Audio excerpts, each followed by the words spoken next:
But we speak, read about, sing about the male blood of Jesus in church during Lent and Easter without batting an eye, do we not? Why is that different? Okay, Sam, do we actually have to have a conversation right now about why the blood that Jesus shed on the cross is different than a women's menstruation? I can't believe I even uttered that sentence. Yeah. I'm just going to skip to the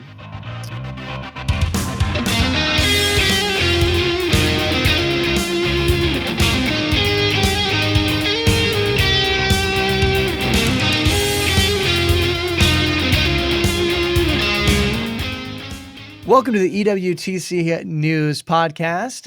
Here at EWTC News Podcast, we talk about all things enemies within the church, and we're going to do a news rundown today. But before we get into that, don't forget to go to EWTCnews.com. Once again, that's EWTCnews.com, and you can find all these articles. They're going to, of course, be linked into this episode as well. But you're going to want to go and see this because, of course, we can't cover it as fully as what we can in an article.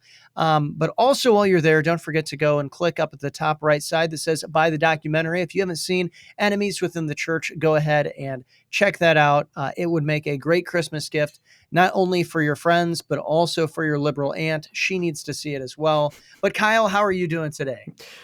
I'm doing really good, and I'm excited, as always, to be here. I'm excited for the season that we're in, though I'm not excited for 2 of the 3 stories we're going to be covering today, Right. Particularly because they relate to this season and not understanding the purpose.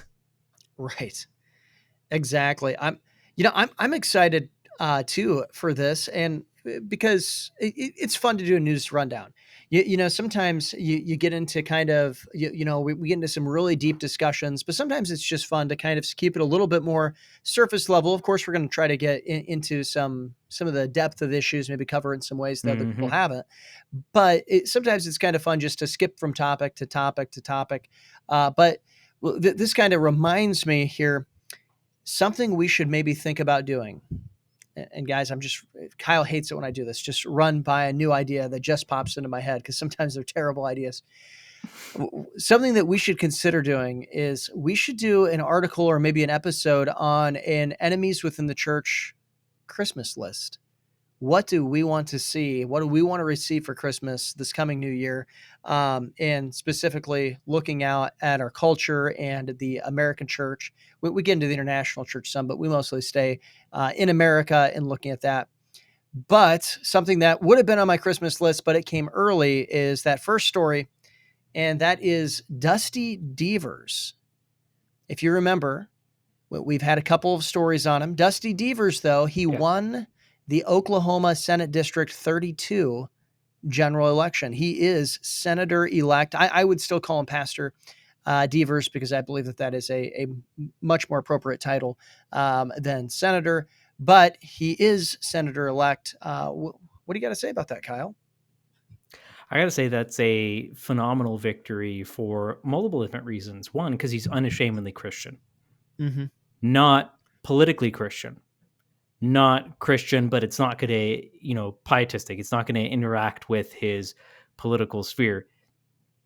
He is there to represent biblical moral values. And in particular, the thing I'm most excited about with that is his unashamed, unwavering stand against abortion.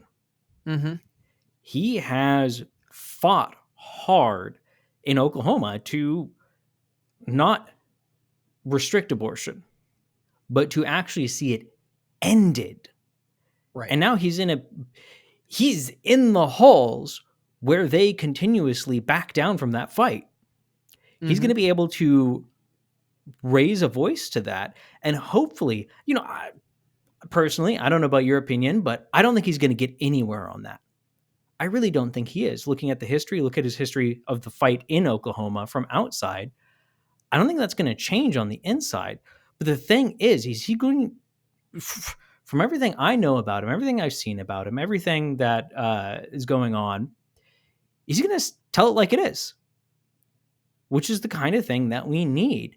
He's also going to not just tell it like it is in a pragmatic sense, but in a biblical pastoral sense, which will be a nice change of pace. And hopefully, again, I don't think it's going to change anything there, but I think it will cause a disruption in the Republican lines there. And hopefully, it'll get some men to buck the trend a little bit.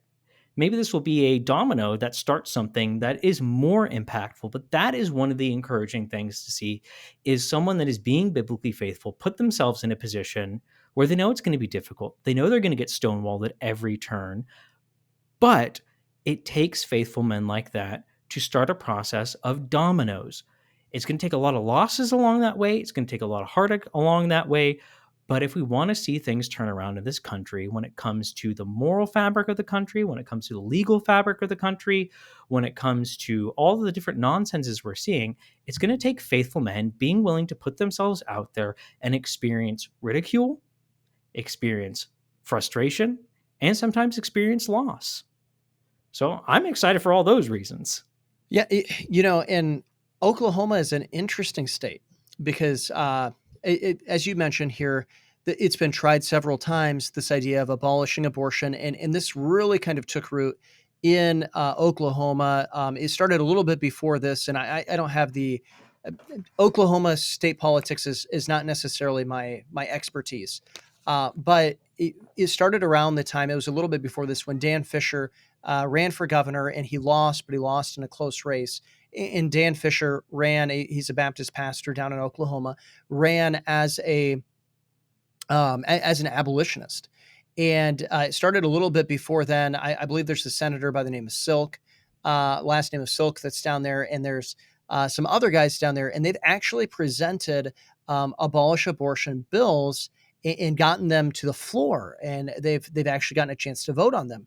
And so one of the things I'm excited about with this is that after losing probably for the last, I don't know, 3 or 4 times that this has been brought up in Oklahoma, now it could be easy to maybe lose a little bit of steam, but getting not just another abolitionist elected, but an actual abolitionist leader, because a lot of times Yep. how people want to get somebody elected who's an abolitionist is, okay, be an abolitionist, but don't make that a big issue. And then when you get into the state house, then scream and yell about that. And then part of the problem is then they come after you and try to take your seat away from you and things like that. But this was actually like one of the faces of abolitionism. There's probably 3 in Oklahoma, at least, that immediately come to my mind. There's other great guys down there, but I think of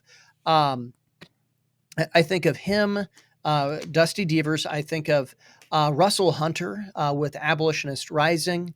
I believe they're also based down there in Oklahoma. And then Kelly Green is another pastor who is formerly one of the founding members of the Free Will Baptist Abolitionists down there. And they really have stood out and really have spoken out down there. It says some great things. So I think that there's that moving. But you'd mentioned that he's not just an abolitionist, although that would be awesome. I would take that. Dusty came out and uncompromisingly spoke on the issue that no-fault divorce is wrong. And then it was massively misrepresented by pretty much Yeah. everyone. Yes. Yeah. He has, I mean, he is one of those guys who he's going to be a fiscal conservative too, of course, and he's going to be pro Second Amendment. This guy is just great all the way down the list. You need to be praying for him because he's going to come under more and more attacks as he goes and does this. So you need to pray for him. But also, one of the things we talk about, Kyle, when we're talking about this subject is this was overcoming some pretty insurmountable odds, or opposition at least. In fact, maybe one that we've never seen before, and that was the Southern Baptist president stood against a Southern Baptist pastor in an election while the Southern Baptist president was from another state. Remind our listeners a little bit about that. Yeah, so we've talked about this before in a much more full context, but super, super long story short,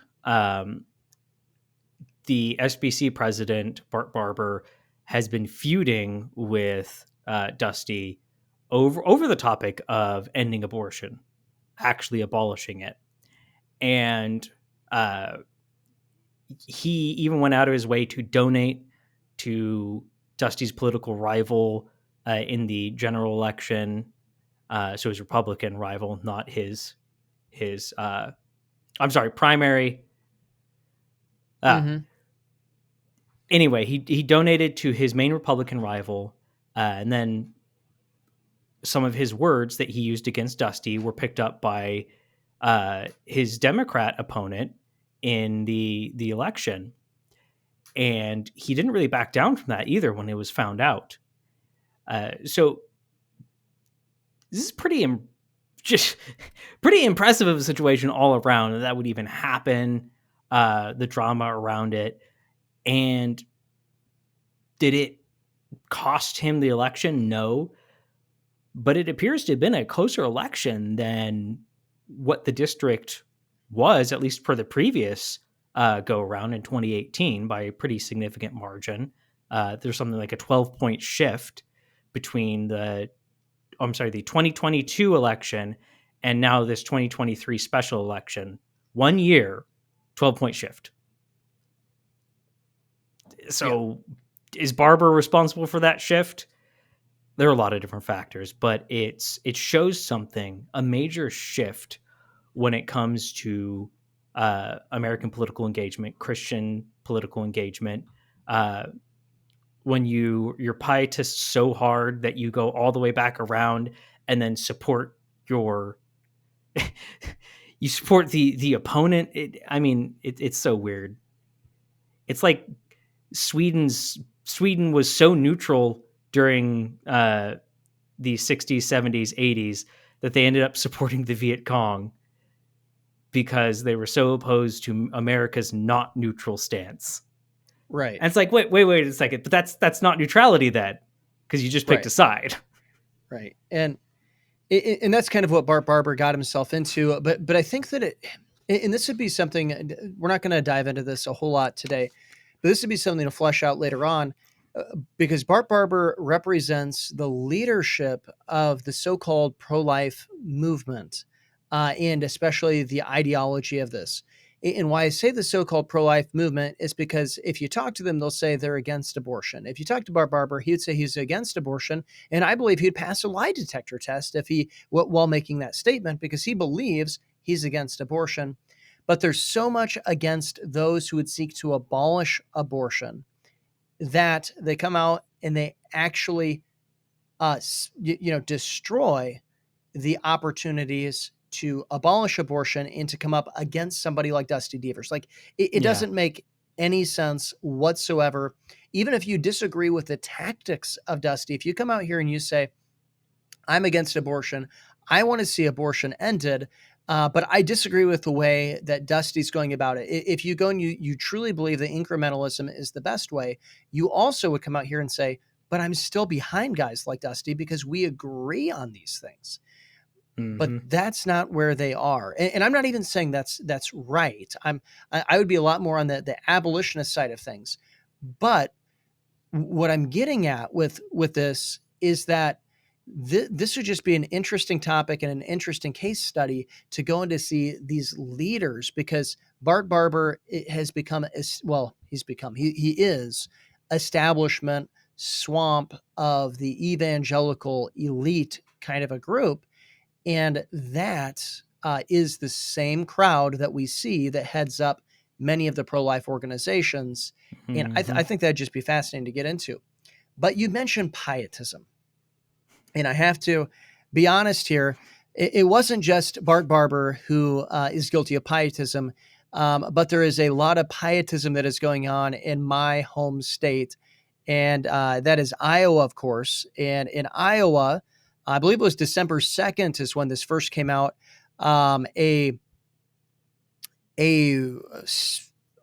would you call it here? A display I A think that's the hol term that they yeah, use in particular is display. yeah, a holiday display, specifically was put up in the state capitol building down in Des Moines, and specifically put up, of course, by the Satanic, the Church of Satan, the Satanic Temple there, the Church of Satan, and it is, of course, a demonic idol essentially that was put up, which is quite problematic. Now, I will Really? say, I will say, not in any defense, of course, of the satanic idol, but displays, atheistic displays, have been put up for several years in the Iowa State Capitol. I'm just trying to, give an accurate picture of this. But this one, of course, is particularly blasphemous. It really is. It is designed in order to be blasphemous. It is designed to get knee-jerk reactions. My first reaction was it's an abomination, which is true, but at least the Iowa State Capitol is being honest, because in the words of Dusty Devers, they write laws that murder babies in that building. He famously said that outside of the Oklahoma Capitol, it's true in the Iowa Capitol as well. And there is a very much a humanist mindset within the politics of Iowa, even though it is extremely red. And of course, humanism, Satan was the first humanist. He looked at Eve and he said, look, you can become like God. That's humanism right there. And so we look at this, at least there's some honesty going on. But Kyle, before we get into the second layer of the big problem with this, what's your initial thought on this idol being put up in the great capital of Iowa? I mean, I think you nailed the most pertinent parts of that. It's it's easy to say that something like this is surprising. Now, coming from originally Washington State, none of this stuff surprises me anywhere because we were doing it way before it was a thing. But uh, it's easy to say it's surprising, but it's not. It's consistent. Yes. Now, it should impact us. And that's really a lot of times what people are saying by surprising. It should impact us. We should be Mm-hmm. upset by it, but we shouldn't be caught off guard by it because this is consistent. And it's consistent, obviously, with some of the. I think there is a bitter irony, a warning being delivered by God on things like abortion. When you're not willing to end it, God is going to put up a pagan display. Not him actually setting it up, but he's going to allow that to be set up. It should scare you. It should go, oh no, we're murdering babies, and now there's a pagan idol that historically in times past people would burn their children to. This is scary. It should shock us, but it shouldn't surprise us because it is consistent with these people's worldviews. And who are these people? I'm not talking about the Satanists. I'm talking about the people that have thoroughly rejected God, that claim to be conservative, claim to wear red, yet want nothing to do with the morality, with the Mm-hmm. principles, with the truths upon which you must have established in order to have a truly conservative society. Because if you're not resting on those principles, then what are you conserving? You're detached, you're floating. You are a liberal, a progressive trying to advance past the archaic things of the past, and they are reaping what they sow. Yeah. And I'd mentioned before, I'm not an expert in Oklahoma politics, but I'm much more of an expert in Iowa politics. And this is, you're exactly right, Kyle. You're saying that they're being consistent. Let me just draw a quick picture of some highlights of Iowa politics over the last 15 years.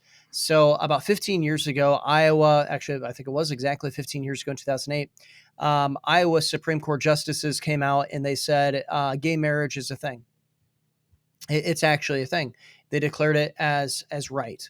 And of course, Iowa's response then, which was pretty neat, which was led by Pastor Kerry Gordon, the face of enemies within the church, was to go and to kick out 3 Supreme Court justices. It's the only time in the history of the state of Iowa that a Supreme Court justice has not been retained. And of course, it was 3 within one election, which is just absolutely unprecedented. It would not be wrong to say that that was the biggest political upset of the century. I mean, that's how big it was. It was much more massive than Trump being elected. People just don't understand that because it's a state election from 15 years ago in keeping Supreme Court justices. But it truly is the biggest upset, probably of, like I said, the last century in American politics. And you had that. But then what was the response? Well, currently we have this is the makeup of Iowa politics. You have a supermajority in the Iowa Senate of Republicans. You have a near supermajority of Republicans in the state House. You have a entrenched Iowa or Republican governor, and you have a Supreme Court that has been all appointed, or at least a majority have been appointed. I believe they all have been at this point in time appointed by a Republican. Well, you have a governess who came out, and she, on the campaign trail, said even though Iowa voted out 3 Supreme Court justices, said marriage is a settled issue. You have a state house that flew a transgender flag over the state capitol, and with all of that Republican voting, you have a state that did nothing when Roe versus Wade was overturned. Now, you should have done it before then, but you have 0 excuses after Roe versus Wade. They did not call a special session to address it.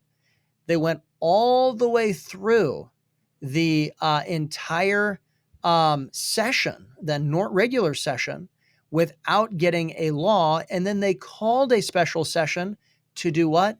To reenact the heartbeat bill, which of course immediately was stopped because it was already ruled against in the courts. And so it was immediately stopped there once again by essentially putting up the exact same law to immediately be stopped in the court system, which then the governor didn't come out and say, we're going to do this anyway. You don't have the executive power. But that's just, discussion for another day. But the current state of Iowa is that you have Nebraska and South Dakota and probably North Dakota bringing people into places like my town, Sioux City, where to go and to murder their children at our Planned Parenthood because we have lesser laws. That happens every single day. So it is consistent. It's not surprising, but still what is somewhat surprising is the amount of pietism. You've got Dusty Deevers on one side in Oklahoma. And on the other side, you have John Dunwell, who is a pastor, an ordained minister, a Republican representative in the state of Iowa, represents the area of Newton and around. And this was his response. I don't know if you've heard this or not. Let me give you this, Kyle. This was his response. He gives 2 of them. One is a follower of Christ, and the other one is a state representative, which you would think that these two would be, well, they are actually similar, but. You think they'd be identical. Like, what's the, that's a whole other thing. Continue. But this is what he said. My response is a follower of Christ. 1, the display is an inanimate object that has no real power in and of itself. We have nothing to fear.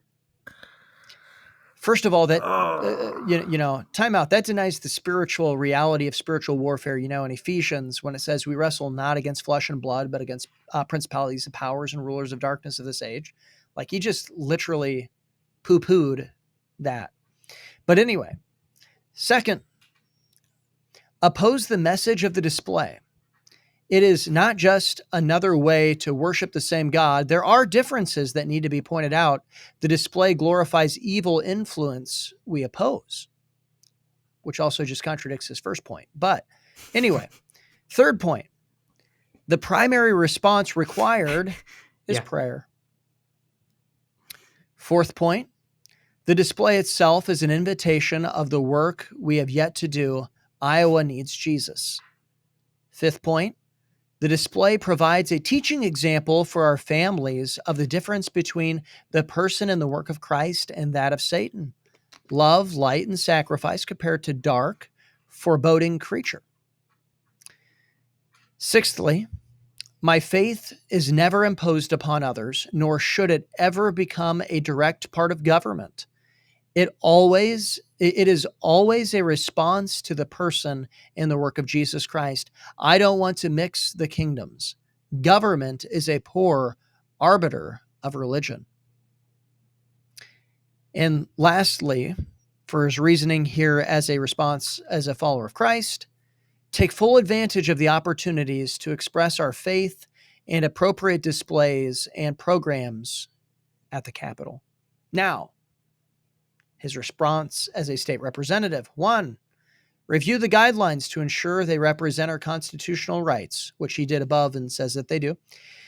2, monitor the number of organizations requesting displays. I don't want the Capitol to be overwhelmed by displays in the future. We may need to find ways to appropriately limit the number of displays. And finally, continue to dialogue with other elected officials and Iowans on this issue. Kyle, give me some thoughts on this. Well, I had a conversation in a Southern Baptist Facebook group over the past day and a half with someone on there who openly admits that they believe in critical race theory, and it was about banning books. And there's so many similarities to this, which is really ironic because we're not talking about an openly woke guy here. We're talking about someone who claims to not be versus someone who claims to be. Why is he sounding like the woke guy? The self-admitted uses the term woke to describe himself, advocates for critical race theory. But the irony there in that conversation in here is they both admit that there is a circumstance when the thing in the one conversation, it was banning books, and the other conversation here, it's about displays in the Capitol. They both admit there are times when they should not be allowed. Right. There are books that should be banned. There are displays that shouldn't be allowed. It's a really backhanded way where they can say that they're not promoting the thing. In this case, he's trying to say, well, I'm not promoting it's this neutral stance. I'm not promoting Satanism. I'm just allowing it under freedom. Except he contradicts that by saying there are times, I don't want the state capitol overrun by displays. We need to have rules in place and blah, blah, blah. So he's saying that they get the final call. They can establish rules that say who and who can't set up a display. So what he's backhandedly admitting is that he approves of the display. Yeah, well, in actually on that point with he doesn't want it overwhelmed with displays.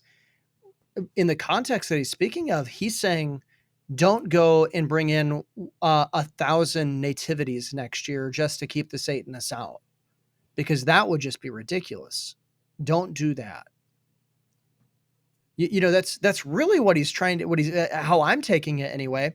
And if you go and you look at his Twitter feed, he continually, repeatedly defends, saying that he is defending and promoting the kingdom of Christ, which is bizarre of all bizarre, by going and holding to religious liberty, and he's upholding the Constitution, specifically citing the First Amendment, which we should probably get into that at some point.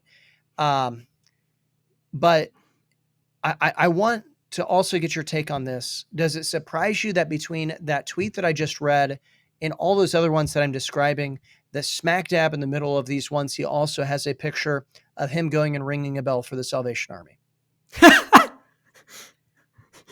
You can't make this stuff up.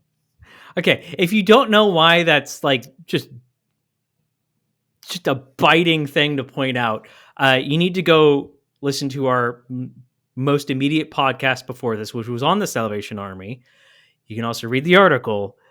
My goodness, is that a compromised organization? Holy moly. Yeah, that doesn't surprise me at all.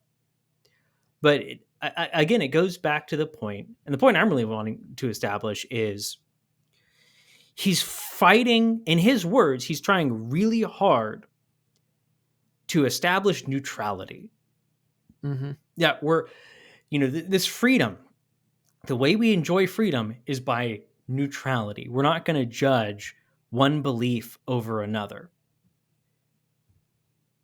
But then he is actively, in the end, he's actively promoting the belief that he says is evil. So, Sam, I want to hear your take on that. The idea of that freedom is this neutral, this agnostic position on beliefs. And because there's a blatant issue with that when it comes to government. But then also this idea that he's promoting a belief. You think it's fair for me to describe it that way? Yeah, no, I think that's absolutely fair to go and to describe it that way. And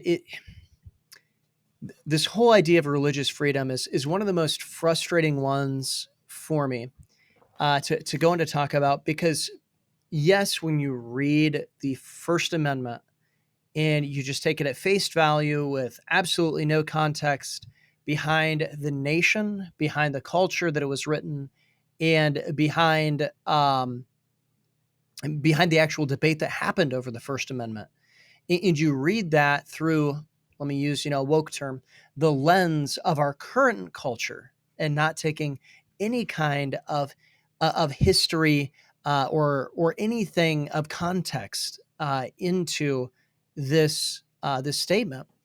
When you go and you look at that, it might seem like the First Amendment is promoting the freedom of religion in a sense that hey, you can believe whatever you want to believe. But the facts are, if that's what the First Amendment meant, then there are no greater hypocrites than our founding fathers, and we shouldn't trust anything they ever wrote. Because simultaneously, while they're writing the First Amendment, you have blasphemy laws that are actually enacted within the United States, specifically enacted at the state level, which was much more of where they believed that they should be. But on top of these blasphemy laws that they had, there were also this obvious litmus tests in order to hold public office within a state, and several states had this, that you had to be an Orthodox Christian, or at least affirm an Orthodox Christian position and confession of faith.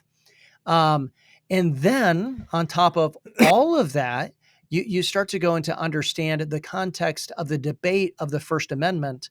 And that debate of the First Amendment had absolutely nothing to do with going and becoming being open to other religions.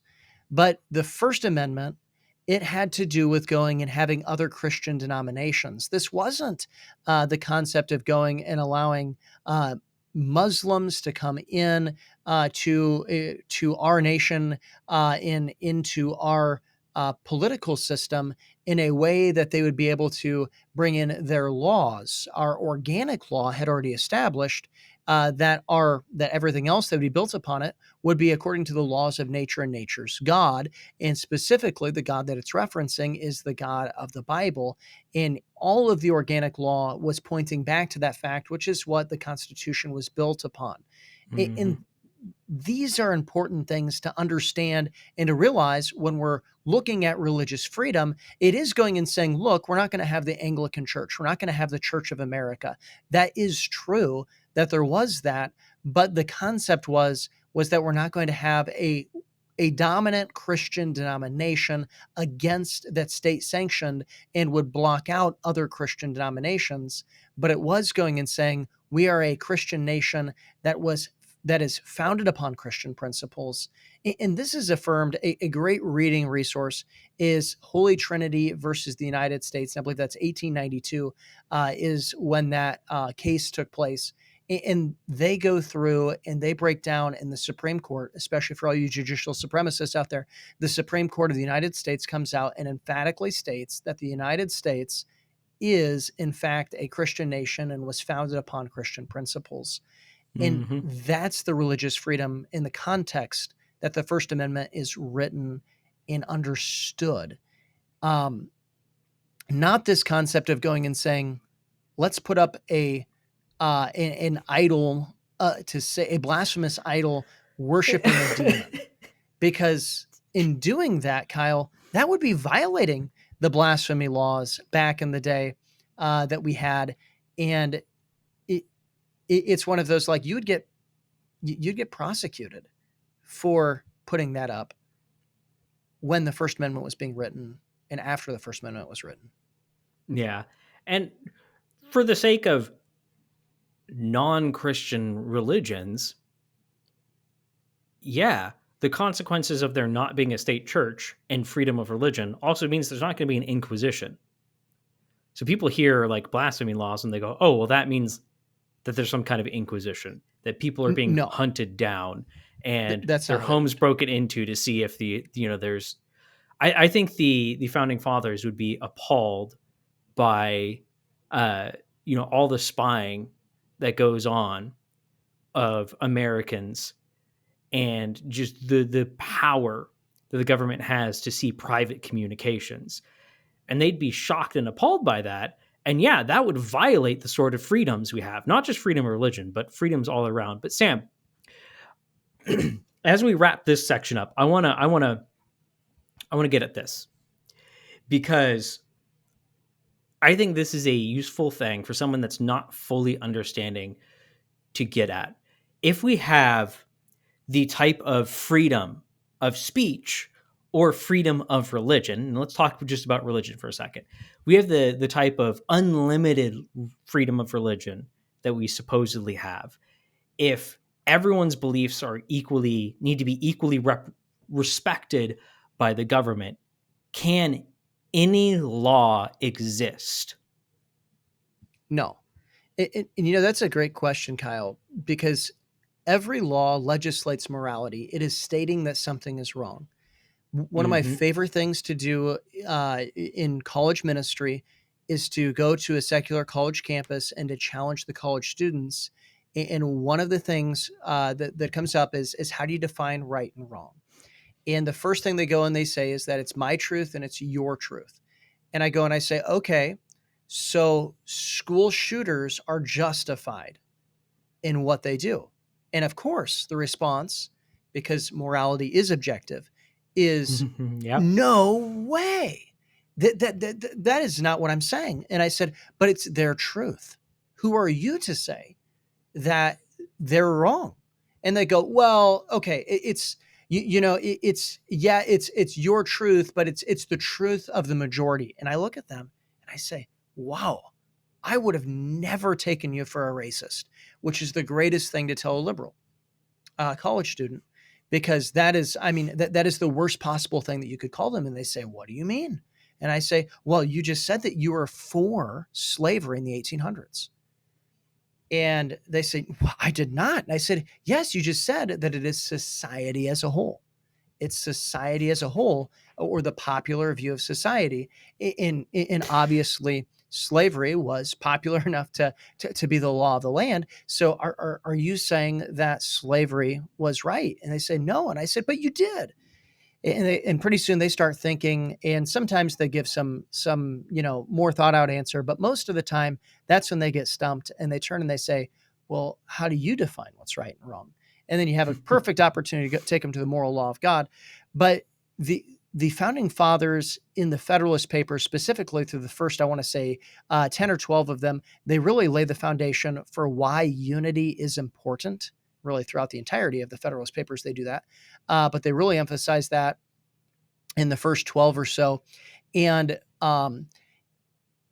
it's so important to realize that a general unity of morality is necessary for a nation to succeed.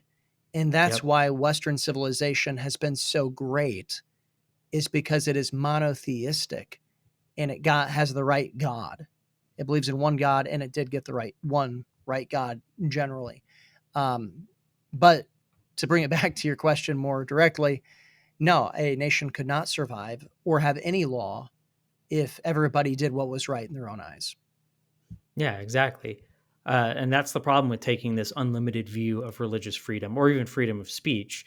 Uh, we know we don't have that. By nature, government is restrictive, not prohibitive. It doesn't establish what you can do, it creates the boundaries for what you can't do. So, anytime the government allows something, it is endorsing it because that's just the nature of the beast. So, we know that it's not unlimited freedom because if it was unlimited freedom, then the government couldn't create any law because it would be restricting someone's religion. At some point, every law would restrict somebody. So it, you gotta you gotta be man enough to say, okay, it does restrict things, and we're going to clarify where it restricts them. And fortunately for us, the founding fathers already clarified where it does restrict. Where the lines are. We've just Mm-hmm. decided in recent times to color outside the lines. That's right. Well, Kyle, we've got one more story, and we don't have a whole lot of time, so we better get to it. Oh And no. that one more story, actually, I'm halfway tempted to just say we're out of time and just got to go because I really don't even want to go over the story because, its first word here is unhinged in our title, and that is an accurate description. Jordan did a excellent job of a write up of this unhinged situation. And the second word is foul, which is also a proper description of this. But without further ado, I'll just go ahead and give you the full name of the article. It's Unhinged. Foul Baptist article makes menstruation the reason for the season. Oh, what And has my life become?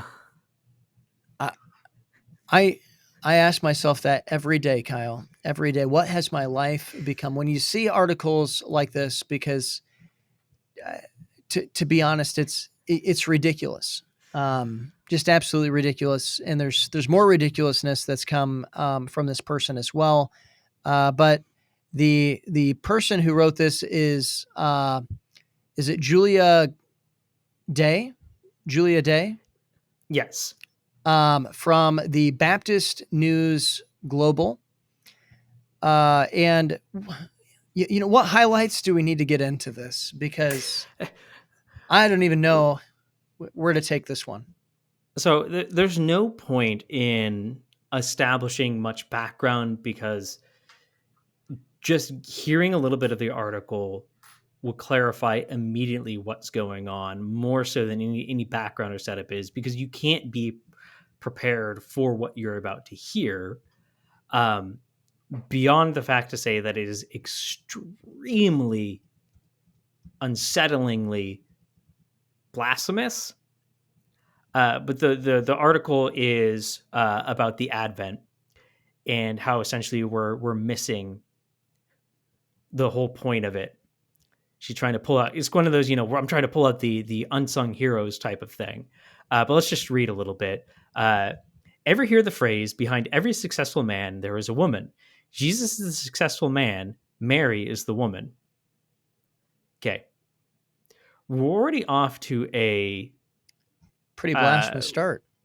yeah, and that sounds like it's going to take a very feminist turn, but you have no idea yet. Mary is an enigmatic figure. She has been used and abused to subjugate women. Um, please validate that claim. To help keeping women under control, under the thumb of the Christian church for centuries. Validate any of this. Women must spend most of their early lives birthing and then nursing children. Oh, the humanity. Often denied birth control methods, raising multiple children, caring for husband and households, carrying the emotional load, making sure the world runs like it should, while expected to smile demurely, we should look to Mary as an obedient example. Like Mary, either perpetual virgin or perpetual mother seems to be the only choice for women. We stay single and chaste or raise children. We help and support men. We stay in our place, and Mary stays in her place in the background behind Jesus. So, There's so many assumptions loaded into that. I mean, just the initial on this to me is that she's painting Mary to be the oppressed one in the gospel narrative, but also the Christmas narrative. I mean, it's like she's complaining, oh my goodness, Jesus is stealing the spotlight from Mary. Like this would make Catholics blush. I mean, like the veneration here, Catholics, would be going, whoa, we like Mary quite a bit, but you better, slow down just a little bit on this. This is just absolutely crazy. That's how unhinged. I really like that word that Jordan used. It's just over the top. Yeah, to say the least. And would you believe that that's not even like we haven't even gotten to the meat of any of it? Like that's the setup Yeah. of the article. That's the introduction. But let's just continue on a little bit. And many women in the pews don't even realize that they have only heard the gospel from a male perspective for most of their lives because Mary stays hidden away. So, not only is Mary hidden behind Jesus, like apparently that's a bad thing that Jesus gets the spotlight. Because of that, because we hide Mary away, apparently, that means that women only hear the gospel from a male perspective because there's apparently a male gospel and a female gospel. I don't even know what to say about that. Like, that's just so blasphemous and so blatantly false. That's just crazy. I mean, does Mary have a problem with being, quote, in the background? I think I figured it out. The author got a little bit confused by the phrase Merry Christmas. I think that's what it is, Kyle. The epiphany just hit me. It's, Mary is supposed to come first, front and center. It's not really about Christmas. It's about Mary. Oh, they're not spelled the same. Never mind. Just looked it up. Just Google check that. Sorry. Had to get the dad joke in there somewhere. I don't even know.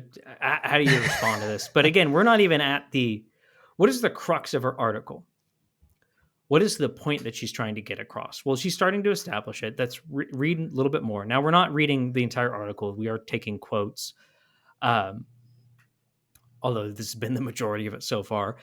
Mary is the hero of her own story, of God's story, and she gets sent to the corner or just ignored entirely. Where? When? Who? How? Anyway, this is the real war on Christmas, that we have not seen Mary in her own story.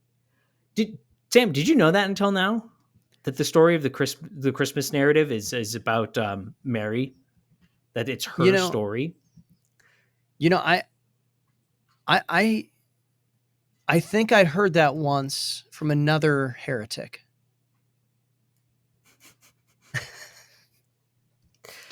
No, it's like sometimes you just want to look and be like, you do at least even kind of like, I think an atheist would do a much better job conveying this message, because this is completely not consistent with anything that has historically been called Christianity ever. Yeah. And that's kind of the point. We're not bringing this up just to bash on a ridiculous article. We're bringing this up because this is the kind of stuff that not even your average atheist would believe if they ever read the Bible. They'd know it's ridiculous. It's ideology front and center.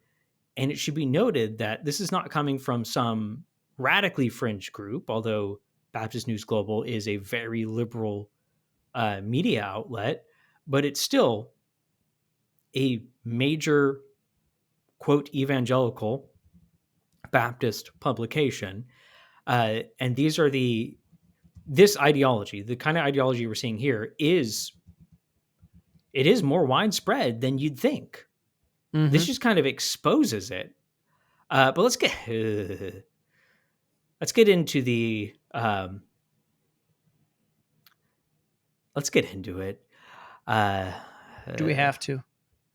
I don't know. Let us think about it. Let us think about why that is. We have been trained by our culture for centuries, thousands of years even, that menstrual blood is taboo. It is unclean. This taboo of menstrual blood begins in the Bible.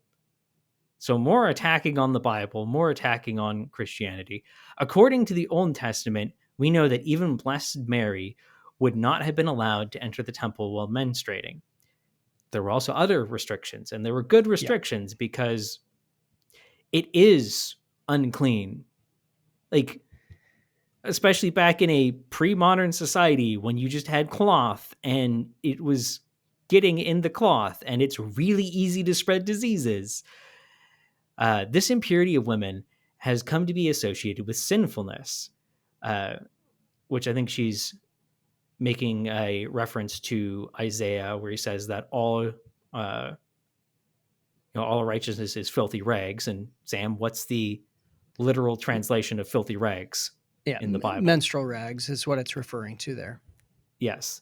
Which, if God's okay wording it that way, then I think he's making a statement about this dead blood, Mm-hmm. uh, not live blood. There is something about the created order of women that is misbegotten, that must be accounted for with power over by man. This feminine blood is tainted. But we speak, read about, sing about the male blood of Jesus in church during Lent and Easter without batting an eye, do we not? Why is that different?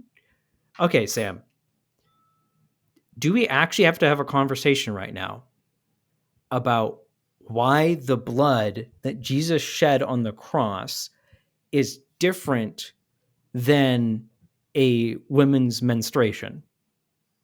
You, I you can't believe I know, even uttered that sentence. yeah, yeah. I'm just going to skip to the pointing out where the entire premise is wrong, because it's such a ridiculous thing. It's not about male blood versus female blood. That's not what this is about, because we don't sing about my nosebleed. We don't sing about my scraped knee. We don't sing about your scraped knee, Kyle. We sing about Jesus's blood that was shed for us. Like, there's a lot of different things that you could get into. We could talk about live blood versus dead blood. We could talk about all of this kind of stuff. But when it comes down to it, the entire premise is that this has nothing to do with male versus female. Why we sing about Jesus's blood.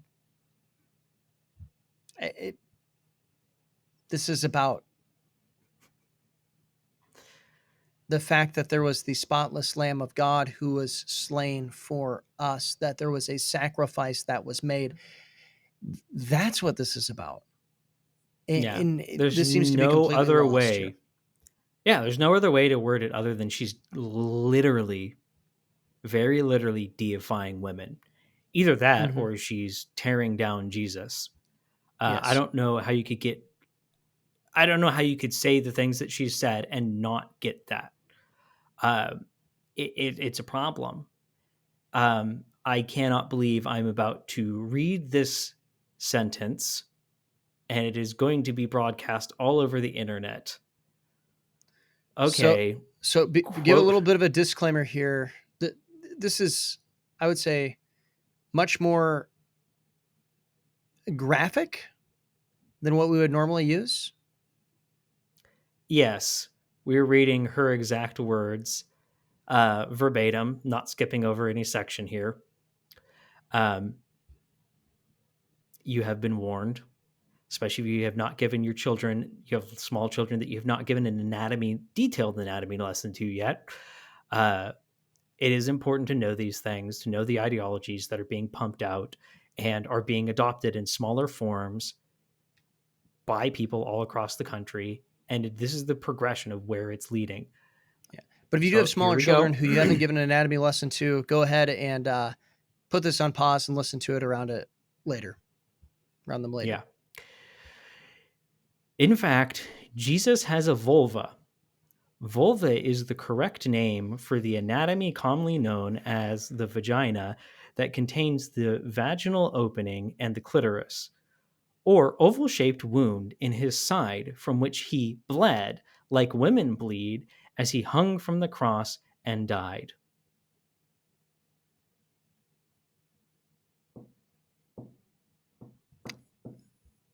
False. That's about all I have to say about that. Well, I mean, I just had to point out that just because something is a pointed oval shape does not mean that I'm not even going to continue down this line of thought. Um, Yeah. but You, I, you know, I will actually give her one credit that something she actually messed up too. So that he bled from his side uh, on the cross and died. When he was stabbed in the side, he was he was already already dead. dead. Yeah, he wasn't. So in that sense, the blood is more similar to each other because it is not life-giving blood at that point. It is dead. But she doesn't even make And that connection, which is absurd. yeah. Well, in the last quote we have here of this article, because we want to get this done with, because this is a miserable topic to be looking at for news. It's in the gospel, the angel says to Mary that she will conceive in her womb the Holy Spirit. She will come upon you and somehow creatively act to make this be, which is referring to the Holy Spirit in the feminine, which is not used in Scripture. The Holy God is always used is always referred to in the masculine sense, but this is just straight up apostasy. I mean, it's not even heresy; it's beyond that. It is apostasy that we see in this. But it's important for you to know if you're listening to this, because you need to understand that they're they're out to change theology. Mm-hmm. This might not be where people end up, but the goal of this article, while I'm sure the author would be great if people actually agreed with all of it, the author would be happy for your young female reader to get the spirit of feminism from this and to go Yep. into be against God's order, to be against God's design, and to go and to get a spirit of, by the way, when I say feminism, it's really just a spirit of rebellion. That's really what it is. Wants to make the spirit of the age, the demonic influences want to go and to make women rebellious, to rebel against being mothers. That was so derided and so spoken down upon at the beginning of this article. And Mm-hmm. then it wants to take men and make them passive so that they are not providers, protectors, and spiritual leaders in their home, but are just couch potato, everybody loves Raymond type men, boys that can shave. That's really Yeah. what the spirit of the age, the demonic forces of this world are trying to do. And it happens through ways like this. I Mm-hmm. wish we could get into Hegelian dialectic and show you how this could all work, but we've definitely run out of time. Too little time to get into that. But Kyle, Any final thoughts on any of these three subjects? I won't force you into making a final comment on this last one if you don't want to. Well, I just want to point out that there is an undercurrent that connects all of these things, and it's an attitude of compromise. Mm-hmm. In the first story, in Dusty, it's an attitude of I will not compromise. In the second one, it's I'll bend over backwards to compromise. And in this third one, um, it's so blatant and obvious what's wrong. Yet I posted an article somewhere and I had someone go, yeah, I read the article, the original article. I think you guys are making a little bit too much out of it. I'm like, whoa, we're talking about like first order heresy here. Yeah. Like not secondary type stuff. This is pretty crazy. The thing is, we allow space for these radicals to come into the church. And because we don't want to stand up to them, we want to take this idea of freedom of speech and we allow them a platform. We allow them to preach. And it does impact people. It does slowly shift their perspective on things. It will have an impact. It's not wrong to say, no, I'm sorry, ma'am, but you are not allowed to put out that filth. You will not be welcome here in this church. You will not be welcome to publish on our website. You will not be. I'm not saying that Baptist News Global will ever do that, but it's saying we need to have the moral authority that the Bible gives us to stand up to error and say, that is wrong, and we will not tolerate you saying that here. And, you mentioned that this is first order heresy. Julia Day, who wrote this, these words will testify against her in the day of judgment, and unless she repents, she will be cast into hell with the testimony of these words testifying against her, because these words absolutely show that she does not believe in the Jesus Christ of the Bible. And the That's terrifying thing what these words is, say. God's going to judge us by his standards laid out in his word. His word is important for this. Mary's recorded words in the Bible will be used to condemn this woman that feels that she is avenging Mary, the injustice that's been done upon Mary. All you have to do is go read Mary. Mary is a figure that we do not give enough credit to, because she doesn't have a dramatic story like many other people that had miraculous things going on. Although Mary did see miracles in her life, one of the most amazing miracles in all of recorded history. Yet it's not a dramatic story in the way that we like action-packed things, but her response is just model. Mm-hmm. Absolutely model. Like, we want to see faithful response to things, Mary. We want to see a humble and submissive response to things that men can imitate as well when it comes to how do we relate to God when he tells us to do something. Mary shows us how to respond. Right. Mary shows us faith. I want to have faith like Mary. She's a great figure. She's also a great figure for women because she shows a specific motherly faith that is worth emulating. Absolutely. Do not tear her down. This article tears her down. Don't tear down Mary. Mary is amazing. This is filth. Well, I'm reminded of those words that Mary ended with to the angel. She said, behold, the maidservant of the Lord. She was available and she was willing to obey and to follow no matter what the circumstances were. I hope that you Amen. are willing and available and willing to obey God in whatever he calls you to do. But if you have any questions about these, perhaps not so many questions about the third story, we hope, but please email us over at contactwokepedia@gmail.com. Once again, that's contactwokepedia@gmail.com. Follow us in all the places you should be following, share us in all the places you should be sharing, and give us ratings, of 5 stars or more if you can. So, but until next time, keep standing for the truth. And I'm still going to keep the contest going for one more week on coming up with a new outro for me as we are transitioning from the name. Nothing else is changing, but just the name Wokepedia to EWTC or Enemies Within the Church to keep everything more in line with the film. But I'll keep the contest going. Give me an idea for an outro. If I like your idea, I'll send you a copy of the film, digital, because that's just easier for me to be able to do. But I'll send you a digital copy of the film. But until next time.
Welcome to the Enemies Within.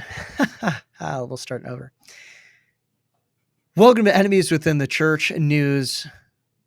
Is that what we're calling it? Either way. Third time's the charm. Welcome to Enemies Within the Church news podcast. Fourth time's the charm.